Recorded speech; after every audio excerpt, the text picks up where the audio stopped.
Fala pessoal, Rafa Ribeiro aqui trazendo um vídeo para vocês de conteúdo.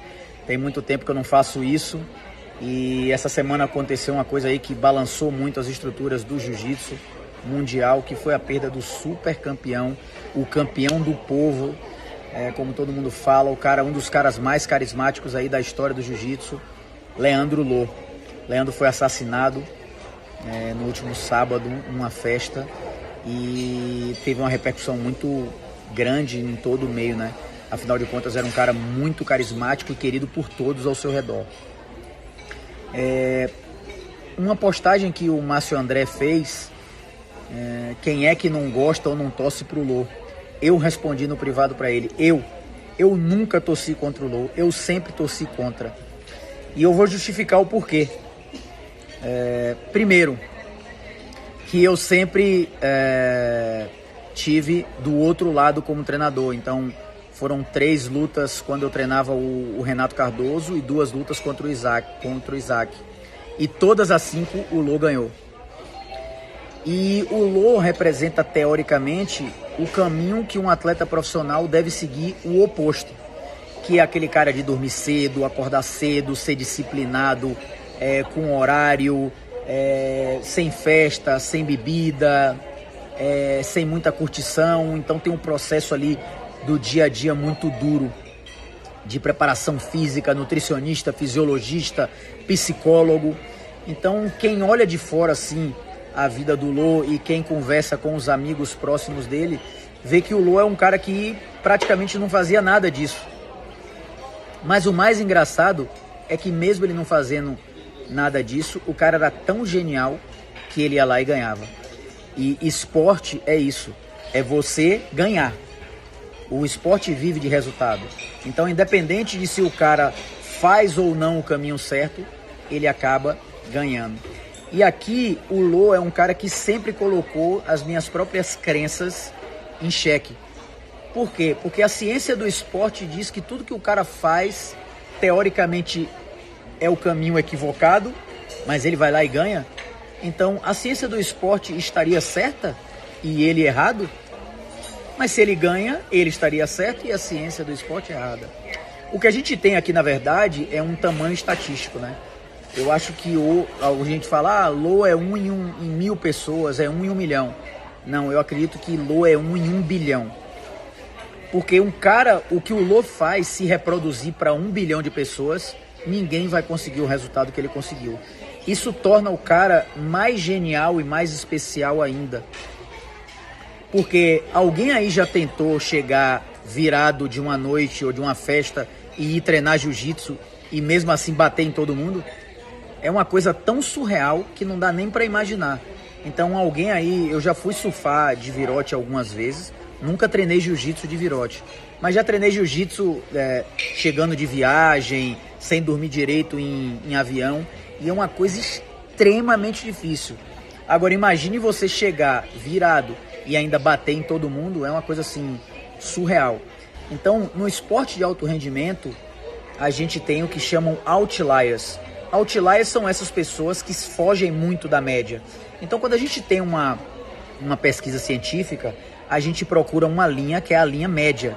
Então, se você fizer agachamento, o agachamento vai lhe deixar mais forte nas pernas.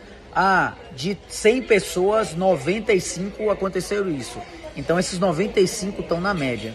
Aí aquelas pessoas que treinaram agachamento e que fizeram tudo certinho e não deram nenhum resultado ou ainda pioraram.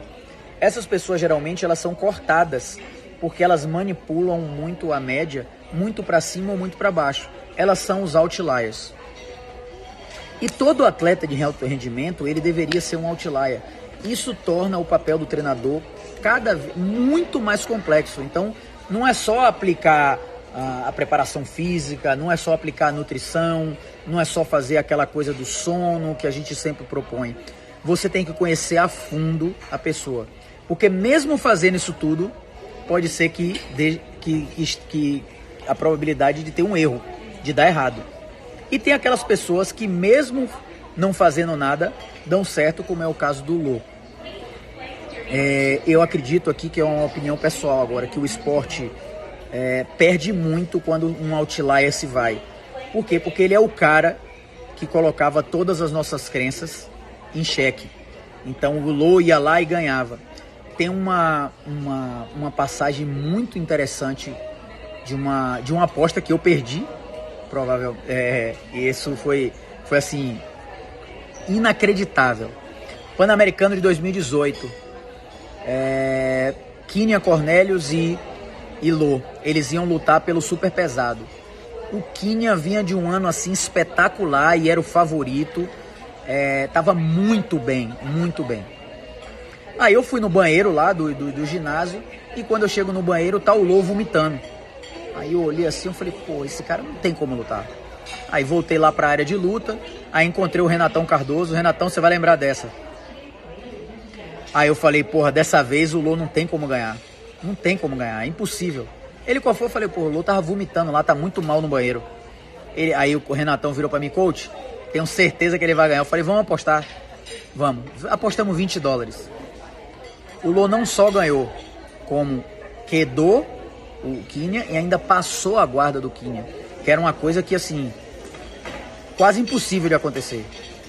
Agora pensa, se é quase impossível de acontecer, ele ainda fez isso minutos depois de estar vomitando no banheiro. É uma coisa tão surreal de entender como é que ele consegue, que depois daquele dia eu falei, cara, é impossível. Então você vê as técnicas, a famosa técnica de baiana, é um negócio tão absurdo que ele vai conseguir botar você para baixo. E já botou caras assim, muito duro para baixo.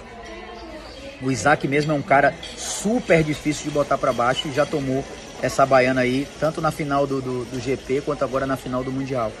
Então, perder o Lô é perder um cara que faz com que você realmente...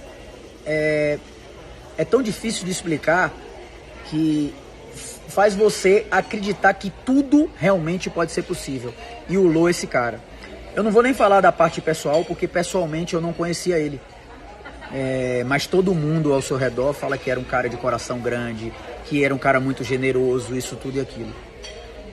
Então, o esporte perde muito quando um outlier desse se vai, porque a gente não sabe aonde esse cara poderia chegar, certo? Imagina esse cara com 50 anos ganhando um título do adulto.